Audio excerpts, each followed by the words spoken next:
اور رہنما ہے۔ جن قوموں نے کتاب دوستی کی ہے وہ قومیں آج ترقی کرتے ہوئے بلندیوں پر پہنچ گئے ہیں۔ انٹرنیٹ کے اس جدید دور میں بھی مستنگ کے لوگ کتاب دوستی برقرار رکھے ہوئے ہیں۔ مجھے کام تک کہیں جانا تھا لیکن میں سب سے پہلے ہو کر یہاں بک اسٹال کی طرف آ گیا، مجھے بھی خریدنا ہے بہت ساری کتابیں۔ تو مختصر یہی کہوں، ہمارے ہر ادارے میں جو ہے نا بچوں کو کتابوں کی طرف لانا چاہیے۔ مستنگ کے خاص طور پر مستنگ نوام کے اراکی پسماندہنگا اراکی مستنگ اٹھی دالا تک چلیں گے وہ تیٹھی دونوں ایکٹیویٹی یا دونوں کاریں مننگ باز بلو گڑا سے داڑن چونا تیٹ شعور برے کا کنانا بلا عمرانہ بندگا کم داڑے موجود ہوں۔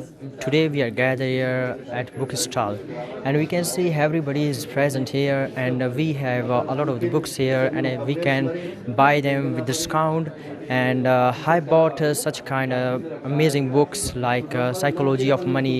We can learn about money and think and grow rich.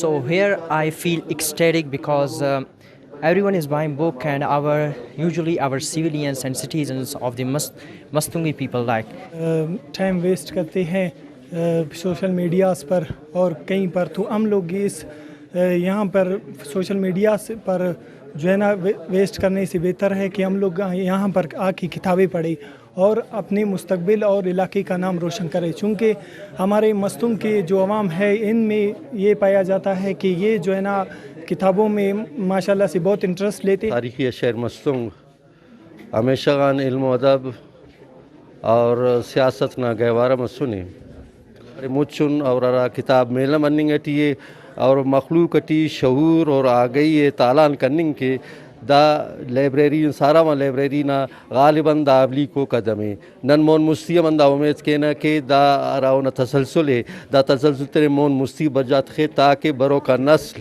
کتاب تل واخویت خے اور کتاب نہ صرف ایک دوست ہے بلکہ قومی آگاہی اور تاریخ کی معلومات کا ایک بہت بڑا اور اہم ذریعہ ہے۔ کتابوں کی اہمیت و افادیت کو اجاگر کرنا ناگزیر ہے۔ رپورٹ فیض درانی، ویش نیوز، مستنگ۔